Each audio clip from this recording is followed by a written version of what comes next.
Hello everyone, स्वागत है आप सभी का इस वीडियो में। तो इस वीडियो में अभी हम लोग पढ़ेंगे difference between the light microscope and electron microscope. इस वीडियो में बेसिकली हम जानेंगे कि क्या मेजर डिफरेंस होती है दोनों के बीच में, कैसे जो इलेक्ट्रॉन माइक्रोस्कोप होता है वो ज़्यादा सुपीरियर क्वालिटी का इमेज देते हैं और ज़्यादा इन्फॉर्मेशन हम वहाँ से ले सकते हैं। ठीक है, तो चलिए पढ़ते हैं। सबसे पहले हम ये जान लेते हैं कि मेटलर्जी में माइक्रोस्कोप की आवश्यकता क्यों पड़ती है। ठीक है, तो बहुत ही इंपॉर्टेंट होता है माइक्रोस्कोप मेटलर्जिकल फील्ड में, क्योंकि बहुत सारा जो माइक्रो स्ट्रक्चरल जो एनालिसिस हम करते हैं वो माइक्रोस्कोप के थ्रू ही करते हैं, है ना। जैसे यहाँ पे दिया गया है ग्रेन साइज एनालिसिस हम करते हैं, ग्रेन का शेप्स देखते हैं, प्रेसिपिटेट का साइज़ जो है उसका हम साइज़ पता लगाते हैं, शेप पता लगाते हैं, उसका डिस्ट्रीब्यूशन हम देखते हैं, जो फेजेस होते हैं, फेजेस किस टाइप के फेजेस हैं, कितने वॉल्यूम में कौन सा फेज़ है, ये सब पता करते हैं। ठीक है, इसके अलावा जो डिफेक्ट्स है, क्रैक है ना, इसके अलावा भी बहुत सारे एप्लीकेशन हैं, जैसे आपका इंक्लूजन रेटिंग है, और भी बहुत सारी एप्लीकेशंस होती है मेटलर्जिकल फील्ड में माइक्रोस्कोप का। ठीक है, तो अगर आप देखोगे यहाँ पे बेसिक डिफरेंस क्या देखो क्या होता है कि जो लाइट माइक्रोस्कोप या ऑप्टिकल माइक्रोस्कोप बोलते हैं ना, दोनों सेम चीज़ है। हम लाइट माइक्रोस्कोप में क्या यूज़ करते हैं, लाइट का इस्तेमाल करते हैं, है ना, by for magnifying the image. ठीक है, जबकि इलेक्ट्रॉन माइक्रोस्कोप में हम इलेक्ट्रॉन का यूज़ करते हैं। तो अगर आप बेसिक डिफरेंस देखोगे दोनों में, लाइट में और जो इलेक्ट्रॉन में, अगर आप देखोगे कि लाइट का जो वेवलेंथ होता है वो काफ़ी कम होता है। यहाँ पे रेंज आपको दिया गया है लाइट का, और यहाँ पे इलेक्ट्रॉन बीम का वेवलेंथ दिया गया है। तो इलेक्ट्रॉन बीम का जो वेवलेंथ होता है ना, काफ़ी कम होता है एज़ कम्पेयर टू लाइट। ठीक है, अब इसका क्या फ़र्क पड़ता है आगे मैं आपको बताऊँगा कि वेवलेंथ कम होने से क्या फ़ायदे हैं। यहाँ पे थोड़ा सा आप एप्लीकेशन देख सकते हो। अगर आपके पास ऑप्टिकल माइक्रोस्कोप है तो आप क्या क्या चीज़ पता लगा सकते हो, ग्रेन्स आप देख सकते हो, फेजेस वगैरह देख सकते हो आप। ठीक है, ग्रेन्स साइज आप मतलब पता लगा सकते हो, प्रेसिपिटेट है, कोई बड़ा प्रेसिपिटेट है तो ये सब आप पता लगा सकते हो बाय यूजिंग ऑप्टिकल माइक्रोस्कोप, है ना।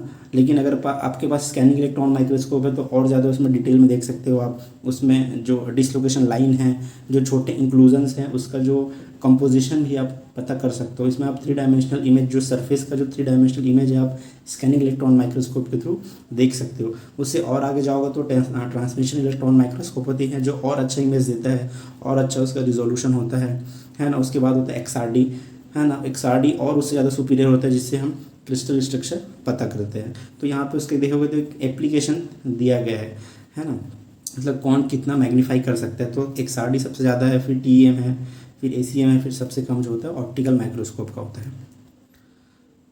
अब ऑप्टिकल माइक्रोस्कोप में आपको पता है कि हम लोग क्या यूज़ करते हैं, लेंस का यूज़ करते हैं। ग्लास का बना हुआ लेंस होता है, वही लेंस क्या करता है, जो लाइट आ रही है, जो इमेज बन रही है, उसको वो मैग्नीफाई करता है। अब 2 इम्पॉर्टेंट टर्म होता है, एक होता है मैग्नीफिकेशन और एक होता है रिजोल्यूशन। उसी की बेस में हम देखेंगे कि कौन के ज़्यादा सुपीरियर और कम सुपीरियर है।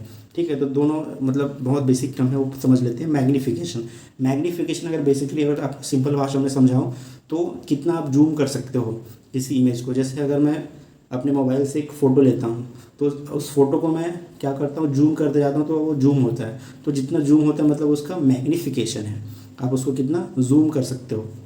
ठीक है, और रिजोल्यूशन क्या है, सिंपल भाषा में अगर बताऊँ, रिजोल्यूशन तो है, अगर आप देखो अपने आप जो मोबाइल से फ़ोटो लेते हो उसको आप मैग्नीफाई करते जाइए, जूम करते जाइए, एक समय ऐसा आएगा कि आपका जो इमेज है वो ब्लर होने लगेगा। ठीक है, एक टाइम के बाद इतना ब्लर हो जाएगा इमेज की, आपको कुछ पता ही नहीं चलेगा कि इमेज किस चीज़ का है। ठीक है, तो ये होता है रिजोल्यूशन। अगर रिजोल्यूशन ज़्यादा अच्छा है तो जब आप उसको जूम करोगे, जब उसको मैग्नीफाई करोगे तो उसकी क्लैरिटी जो है ना, क्लैरिटी बनी रहेगी, वो ब्लर नहीं होगा। तो ये 2 इंपॉर्टेंट चीज़ होता है, मैग्नीफिकेशन और रिजोल्यूशन। अब दोनों चीज़ें बहुत ज़रूरी है माइक्रोस्कोप के केस में, क्योंकि हमको क्या करनी, बहुत छोटी चीज़ों को देखना है। ठीक है, तो मैग्नीफाई करना ज़रूरी है, तभी आप छोटी चीज़ों को देख सकते हो।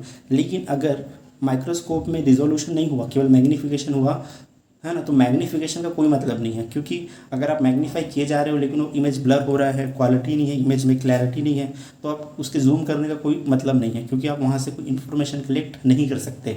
ठीक है, तो ये मोस्ट इंपॉर्टेंट चीज़ होता है मैग्नीफिकेशन और रिजोल्यूशन का। ठीक है, जैसे हमारी आंखों का जो रिजोल्यूशन होता है ना, वो 0.1 mm होता है। मतलब हमारी आंखें जो है ना, दो कोई ऑब्जेक्ट है जिसके बीच का डिस्टेंस 0.1 mm है, उसको पहचान सकता है कि वो अलग अलग ऑब्जेक्ट हैं। ठीक है, अगर किसी ऑब्जेक्ट और हमारे बीच जो डिफरेंस है, जो डिस्टेंस है, जो 250 mm का हो, तो हमारा जो रिजोल्यूशन होता है ना, आँखों का रिजोल्यूशन वो 0.1 mm होता है। ठीक है, अगर मुझे रिजोल्यूशन बढ़ाना है तो मैं क्या कर सकता हूँ, मैं मैग्नीफाइंग ग्लास का यूज़ कर लूँगा। तो 0.1 mm की जगह और जो पास जो ऑब्जेक्ट है, 2 पॉइंट है, उसको मैं और अच्छे से क्लियरली देख सकता हूँ। मतलब बाय यूजिंग लेंस में अपना आँखों का रिजोल्यूशन बढ़ा सकता हूँ। ठीक है, तो ये दो इंपॉर्टेंट चीज़ें हैं, मैग्नीफिकेशन और रिजोल्यूशन। ठीक है, जैसे कि इस वाले इमेज में आप देख सकते हो, है ना, ये वाला और ये वाला इमेज में देखो, दोनों ही सेम मतलब मैग्नीफिकेशन किया गया है, मैग्नीफाई है, सेम लेवल में मैग्नीफाई है। लेकिन इस वाले इमेज को देखो और इस वाले इमेज को देखो, आपको ये जो इमेज है ज़्यादा क्लियरली दिख रहा है, तो यहाँ से आप इन्फॉर्मेशन गैदर कर सकते हो, लेकिन यहाँ से इन्फॉर्मेशन आप गैदर नहीं कर सकते। ठीक है, तो बस मैग्नीफिकेशन ही ज़रूरी है, साथ साथ रिजोल्यूशन होना भी ज़रूरी है।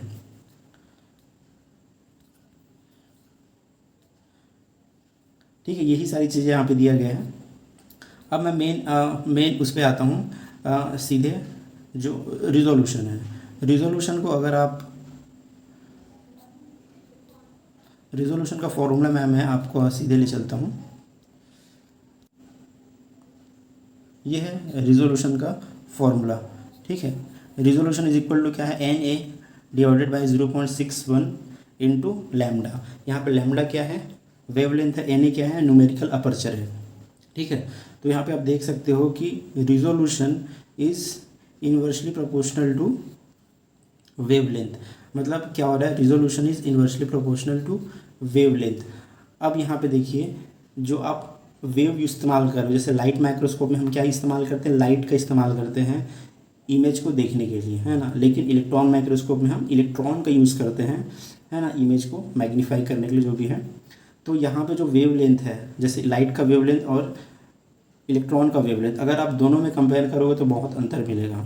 लाइट का जो वेवलेंथ होता है ना, अराउंड आपका 400, सबसे लोएस्ट अगर बोलोगे ना तो 400 नैनोमीटर होता है सबसे लोएस्ट वेवलेंथ लाइट का। ठीक है, जो अल्ट्रावायलेट लाइट होता है उसका। और इलेक्ट्रॉन का जो वेवलेंथ होता है ना, इससे बहुत कम होता है, अराउंड 0.2 नैनोमीटर तक हो सकता है। तो आप देख सकते हो कि इलेक्ट्रॉन माइक्रोस्कोप, जो इलेक्ट्रॉन होता है उसका वेवलेंथ बहुत ही कम होता है एज़ कम्पेयर टू लाइट, है ना। अब यहाँ पे आप देखो, फॉर्मूले में देखो कि resolution is inversely proportional to wavelength. मतलब वेवलेंथ जितना कम होगा, रिजोल्यूशन आपका उतना ज़्यादा होगा, है ना। तो इलेक्ट्रॉन का वेवलेंथ क्या होता है, बहुत कम होता है, उसी वजह से उसका रिजोल्यूशन पावर ज़्यादा होता है। ज़्यादा अच्छे से आप उसको मैग्नीफाई कर सकते हो और ज़्यादा अच्छे से जो इमेज में क्या होगी, क्लैरिटी आएगी।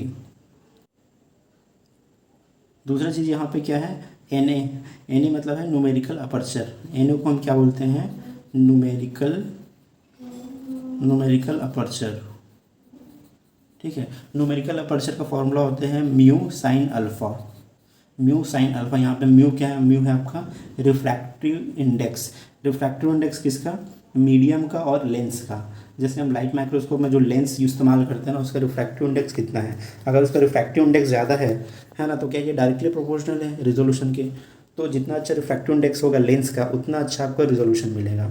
ठीक है, दूसरा क्या है, अल्फ़ा, यहाँ पे साइन अल्फ़ा करके एक टर्म है। तो साइन अल्फ़ा क्या है, इस इमेज में आप देखिए कि जो लाइट है कितने एंगल में आपका लेंस के अंदर जा रहा है। जैसे यहाँ पे देखो कितना एंगल बना रहा है, 32 डिग्री का एंगल बना रहा है ना। तो साइन अल्फ़ा बोल रहा है वो। तो साइन में अगर कोई भी एंगल को बढ़ाओगे, है ना, जैसे साइन 40 है और साइन 50, तो साइन 50 की वैल्यू ज़्यादा होगी। ठीक है, तो ये एंगल जितना ज़्यादा बढ़ेगा उतना ज़्यादा मतलब उसका न्यूमेरिकल अपर्चर होगा। मतलब जितने ज़्यादा एंगल में आपका जो लाइट है सैंपल से रिफ्लेक्ट होकर के लेंस पे जाएगा, उतना अच्छा उसका न्यूमेरिकल अपर्चर होगा। ठीक है, तो आप अगर लाइट माइक्रोस्कोप है उसका अगर रिजोल्यूशन बढ़ाना चाहते हो तो आप ऐसा कर सकते हो कि अच्छे क्वालिटी का लेंस इस्तेमाल कर सकते हैं। दूसरा, ये जो एंगल में जिस एंगल पे लाइट जा रही है सैंपल से टकरा के, उसको आप बढ़ा दो तो थोड़ा सा रिजोल्यूशन बढ़ जाएगा। दूसरा क्या कर सकते हैं,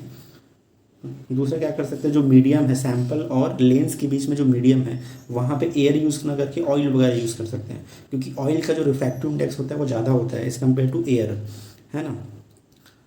ठीक है, जैसे आप अगर ड्राई पाउडर का इस्तेमाल करते हैं तो 45x मिलेगा, लेकिन अगर ऑयल इमर्जन का इस्तेमाल करते हैं सेम लेंस में तो आपको 100 मैग्नीफिकेशन मिल सकता है। मतलब न्यूमेरिकल अपर्चर ज़्यादा होगा। इस तरह से आप न्यूमेरिकल अपर्चर बढ़ा सकते हो और रिजोल्यूशन बढ़ा सकते हो। ठीक है, लेकिन तब भी एक लिमिट हो जाती है लाइट माइक्रोस्कोप की कि वो उससे ज़्यादा रिजोल्यूशन नहीं दे सकता। ठीक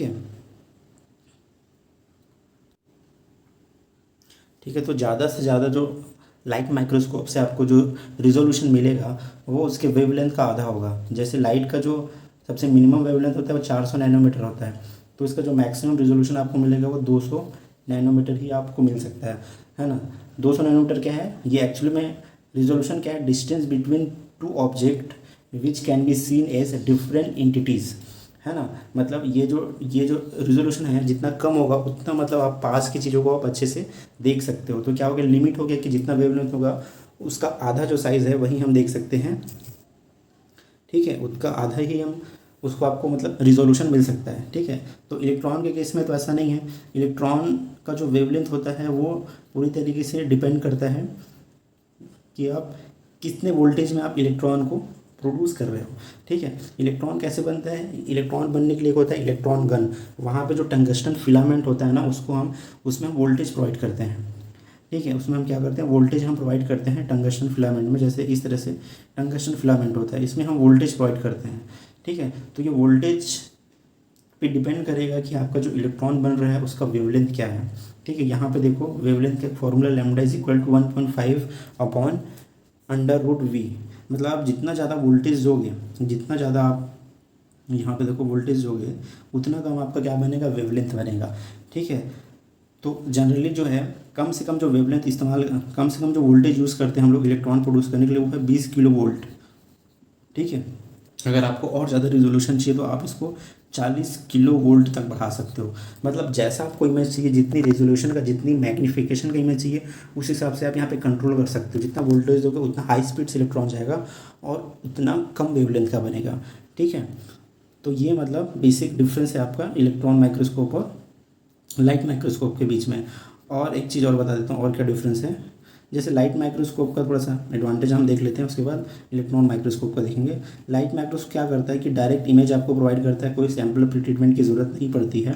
ये इसका एक एडवांटेज है लाइट माइक्रोस्कोप का कि आपको सैम्पल बहुत ज़्यादा प्रिपरेशन की ज़रूरत नहीं पड़ती है, ठीक है। वहीं स्कैनिंग इलेक्ट्रॉन माइक्रोस्कोप में क्या है कि बहुत ज़्यादा आपको सैम्पल प्रिपरेशन की ज़रूरत पड़ेगी, ठीक है। सैंपल का एक वो होगा कि पूरी तरीके से ड्राई होना चाहिए सैंपल, ठीक है। बहुत सारे रिक्वायरमेंट, अगर आपका TEM है, ट्रांसमिशन इलेक्ट्रॉन माइक्रोस्कोप है, तो वहाँ पे सैंपल एकदम पतला बनना चाहिए, ठीक है। जबकि ऑप्टिकल माइक्रोस्कोप में ऐसा कोई रिक्वायरमेंट नहीं होता है।